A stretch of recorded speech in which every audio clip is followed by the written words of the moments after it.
This is Sonali Thakur and you are watching Sonali की पाठशाला. So, अगर आपको ये वीडियो अच्छा लगे तो आप like, share, comment and subscribe करना ना भूलें. तो चलिए अब हम आगे बढ़ते हैं. So, have you ever wondered what the meaning of phobia is? Phobia का वर्ड तो सुना ही होगा आप लोगों ने, तो फिर इसका मीनिंग क्या होता है? Well, in simple terms, phobia means fear. यानी कि fear मतलब डर. तो बहुत से लोगों को पानी का डर होता है कि पानी में जाने से डरते हैं, हाइट से डर लगता है लोगों को. तो सिमिलरली आज हम बात करने वाले हैं मैथ्स फोबिया की, या फिर मैं कहूँ fear of mathematics. So many people think of maths as extremely difficult subject that even the name of mathematics give a pinch to them.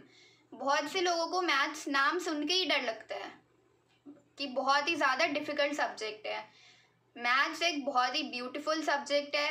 Maths has its own language, science, symbols, notations etcetera.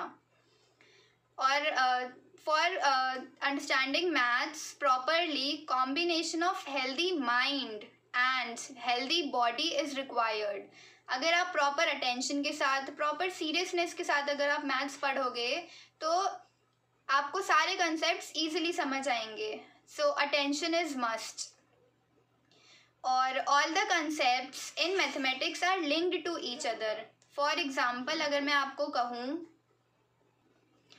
For example like class 1 का अगर कोई बच्चा है और अगर वो 1 digit के addition नहीं कर पा रहा, तो जब उसे 2 डिजिट के एडिशन सिखाएंगे तो वो 100% उसे प्रॉब्लम फेस होगी और इससे उसके अंदर फोबिया डेवलप हो सकता है कि मेरे से तो हो ही नहीं पा रहा है ये. तो ये जो सारे कंसेप्ट्स हैं मैथ्स के, they are interlinked to each other. If a child is not able to understand the first concept properly, then he will face problem in understanding the second concept as it is interlinked. But actually मैं आपको बताऊँ, it is not at all a difficult subject. If taught and learned with proper attention and seriousness, there is no other subject than mathematics which is as easy and interesting. So चलिए अब हम 5 causes के बात करते हैं कि maths phobia के कारण क्या हो सकते हैं. क्या क्या कारण है, क्या क्या रीज़न है जिस वजह से बच्चे के अंदर मैथ्स का फोबिया डेवलप हो जाता है, उन्हें मैथ्स से डर लगने लग जाता है. So non suitable home environment.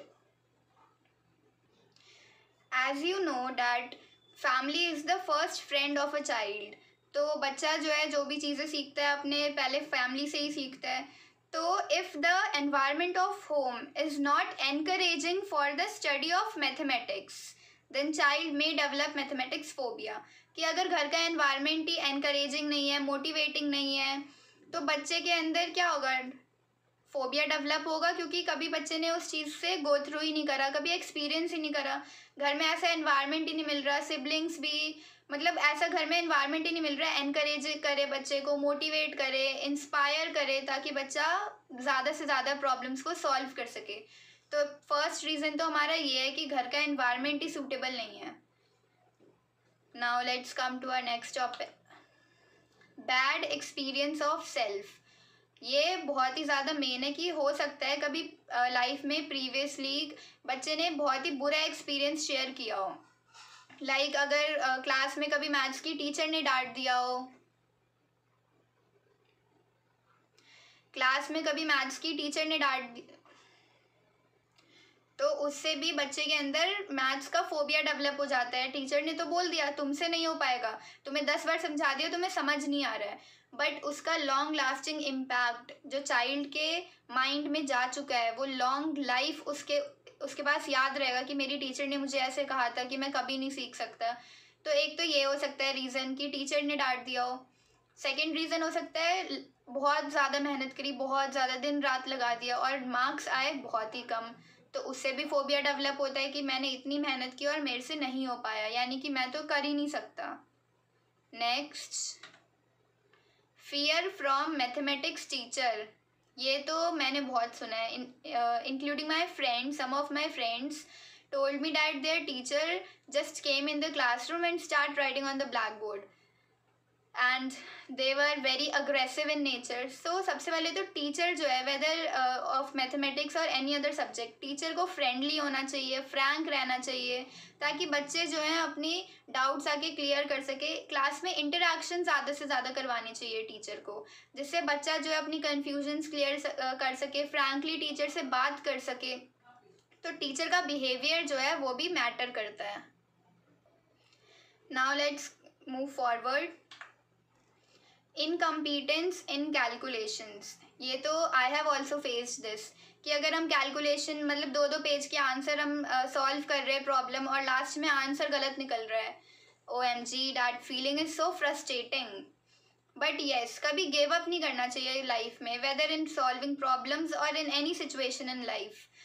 कभी भी अगर आपके आंसर नहीं निकल रहे, आप सॉल्व कर रहे हो, बहुत मेहनत कर रहे हो, लेकिन आंसर नहीं निकल रहे, इसका मतलब ये नहीं कि आपसे कभी नहीं निकलेगा. आप उसे ट्राई करते रहो, बार बार ट्राई करो, और देखना एक टाइम ऐसा आएगा कि आपका आंसर भी निकलेगा और बहुत ही लेस टाइम में निकल जाएगा.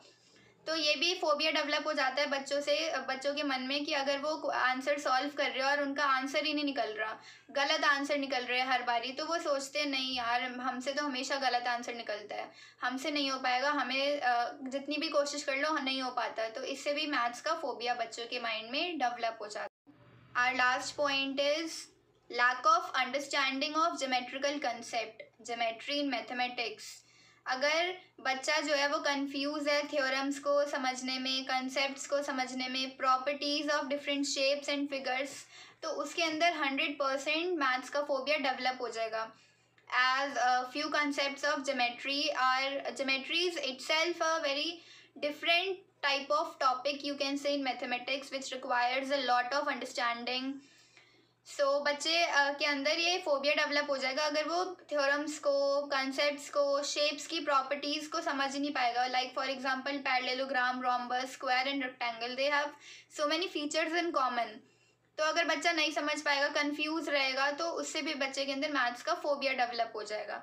बट इसके अंदर बच्चे की कोई गलती नहीं है, ये गलती टीचर की है, because teacher is not teaching with proper methods.